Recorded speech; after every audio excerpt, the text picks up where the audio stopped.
Holidays-nale, adu namma GT Holidays da. GT Holidays, South India's #1 travel brand. You know you are special when you're with GT Holidays. மதுரையில் 100 நாள் வேலை திட்டத்தில் முறைகேடு குறித்து புகார் கூறிய நபரை அரிவாளால் வெட்ட முயன்ற அதிர்ச்சி காட்சி வெளியாகியுள்ளது. மதுரை மாவட்டம் புதுப்பட்டி கிராமத்தில் கிராம சபை கூட்டம் நடைபெற்றது. இதில் கலந்து கொண்ட காஞ்சிவனம் என்பவர் முன்னாள் ஊராட்சி மன்ற தலைவர் இந்திரா அழகுமலை பதவியில் இருந்த காலகட்டத்தில் முறைகேடு நடந்ததாக மாவட்ட தணிக்கை குழு புகார் தெரிவித்தார். இதனால் கோபமடைந்த இந்திராவின் கணவர் அழகுமலை கூட்டம் முடிந்து வெளியே வந்ததும் காஞ்சிவனத்தை தகாத வார்த்தைகளால் வசைபாடியுள்ளார். மேலும் அரிவாள் கொண்டு அவரை வெட்ட முயன்றதால் பரபரப்பு ஏற்பட்டது.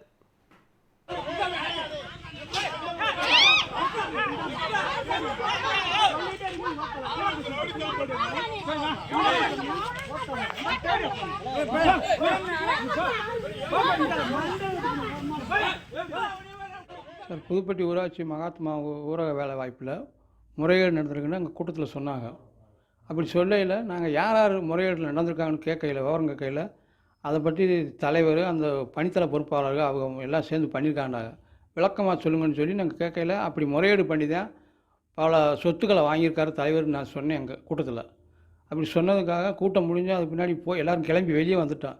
வெளியே வரையில் ஊராட்சி மன்ற தலைவருடைய கணவன் அழகுமலை, அவருடைய தம்பி ஆறுமுகம் மற்றும் அவர் ஆதரவாளரை கூட்டியாந்து ஏண்டா சொன்னேன்னு சொல்லி தரக்குறவாக பேசினாங்க.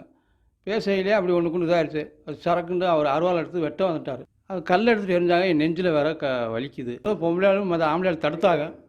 ரெண்டாவது இதுக்கு முன்னாடியே எனக்கு முன்னாடி 3 வட்டம் எங்கள் கூட பிரச்சனைக்கு அடிக்க வந்திருக்காரு ஆளில் கூட்டிக்கிட்டு. நீ ஏன் பத்திரிக்கையில் போட்ட ஊருக்குள்ள வந்து இந்த கொலா போடுறது வந்து ஊருக்கு போடணும், அதை வந்து கிராமத்துக்குள்ளே போடாமல் எஸ்டன் ஏரியாவில் போட்டாங்க. நாங்கள் கேட்டதுக்கு அதெல்லாம் அங்கே போட முடியாண்டாங்க. அதை நாங்கள் பத்திரிக்கையில் எடுத்து போட்டோம். என்னென்னா டேங்கு கட்டாமே கொலா பதிக்கிறாங்கன்னு போட்டோம். அதுக்கு ஒரு நாள் அப்படி தான் அவங்க அண்ணன் தம்பி அடிக்க வந்தாங்க. அதுக்கு முதல்ல வந்து சுடுகாட்டில் வந்து குப்பை குழி தோண்டினாங்க. அப்படி தோண்டக்கூடாதுன்னு அதில் ஒரு பிரச்சனையில் அதுக்கும் என் கூட சண்டைக்கு வந்தாங்க. இந்த 26/10 அன்னைக்கு வந்து புதுப்பட்டி ஊராட்சியில் மகாத்மா தேசிய ஊரக வாய்ப்பு வேலை திட்டம் சமூக தணிக்கை நடந்துச்சு. அது சம்மந்தமாக கிராம சபை கூட்டம் போட்டிருந்தாங்க. அந்த கிராம சபை கூட்டத்தில் நானும் கலந்துக்கிட்டேன். அப்போது வந்து கிராம சபை கூட்டத்தில் வந்து மகாத்மா சமூக தணிக்கைகள் வந்து பல்வேறு கம்மா வேலையில் வந்து பல்வேறு முறைகேடுகள் இருக்கிறதா தணிக்கை அதிகாரிகள் கூறினாங்க. கூறும்போது எங்கள் ஊரை சேர்ந்த காஞ்சிவனம் என்பவர் யாருன்னு மொட்டையாக சொல்லாதீங்க, வேறுகளை கரெக்டாக சொல்லி என்ன இது லோக்கலில் நடந்திருக்குன்னு சொல்லுங்கன்னு சொல்லி கேட்டார். அந்த முறைகேடுகள் என்னென்னு அவங்க வாசித்த பின்னாடி கூட்டத்தை நிறைவு செஞ்சாங்க. நிறைவு செஞ்சதை நாங்களும் சொன்னோம், இது என்ன முறைகேடு நடந்திருக்கோ அதை ஏற்றிக்கோங்க, கிராம சபையில் வச்சுக்கோங்கன்னு சொன்னோம். சொல்லி முடிக்கவுமே தணிக்கை அதிகாரி நாங்கள் ஏற்றிக்கிறோம் அப்படின்னு சொன்னாங்க. அதுக்கப்புறம் எங்கிட்ட கையெழுத்து வாங்கினாங்க. கையெழுத்து வாங்கி முடித்ததை நாங்கள் கிராம சபை கூட்டத்தை முடிச்சுட்டு வெளியில் வந்துட்டோம். வந்த பின்னால் முன்னாள் பிரசிடெண்ட்டோட கணவர் வந்து அழகுமலை என்பவர், அவருடைய தம்பி வந்து ஏன்டா என் பேரில் நடந்த முறைகேடுகளை பற்றி நீ கேட்கலாமாடான்னு காஞ்சிவனம் என்பவரை அடிக்க போய் தகாத வார்த்தையினால் திட்டி அடிக்க போனார்.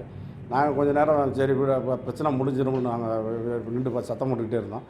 கேட்க மாட்டேன்ட்டார். கேட்க மாட்டேன்னு நாங்கள் போய் விலக்கி விட்டால் அவர் என்ன பண்ணுறாருன்னா கடைசியில் போய் ஸ்டேஷனில் போய் நாங்கள் இந்த மாதிரி சாதியை சொல்லி வந்தோம் அப்படின்னு எங்களை வந்து புகார் பண்ணியிருக்காரு. பிசிஆர் ஆக்டில் போடுங்க அப்படின்னு. அவர் வந்து அருவாள் எடுத்து அவர் காஞ்சிவனத்தை வெட்ட போனதை தடுக்க போனதுனால தான் எங்கள் மேலே அந்த மாதிரி சொல்கிறாரு. இவர் இதுக்கு முன்னாடி மேலேயே 2 வழக்கு போட்டிருக்காரு. அது டிஎஸ்பி விசாரணையில் வந்து பொய்ன்னு சொல்லி டிஎஸ்பியை க்ளோஸ் பண்ணியிருக்காரு. இப்போ 3ஆவது தடவை இதே மாதிரி செய்கிறாரு. இப்படி இப்போ 4 பேர் மேலே கொடுத்துருக்காரு. இப்படி ஒவ்வொரு தடவையும் நடக்கும்போதெல்லாம் இவர் பிசிஆர் வழக்கு போடுறதே வேலையாக வச்சுருக்காங்க அவங்க அண்ணனும் தம்பியும் சேர்ந்து. இவர் பழைய தலைவர் முறைகேடுகளை நாங்கள் கேட்கக்கூடாதுன்னு அவர் நினைக்கிறாரு. ஆனால் வந்து அது வந்து இதுக்கு தக்க நடவடிக்கை எடுக்கணும். அது காவல்துறை அதிகாரிகளும் எடுக்கணும். இதுக்கு மாவட்ட ஆட்சித்தலைவர் தக்க நடவடிக்கை எடுக்கணும்னு நான் கேட்டுக்கிறேன்.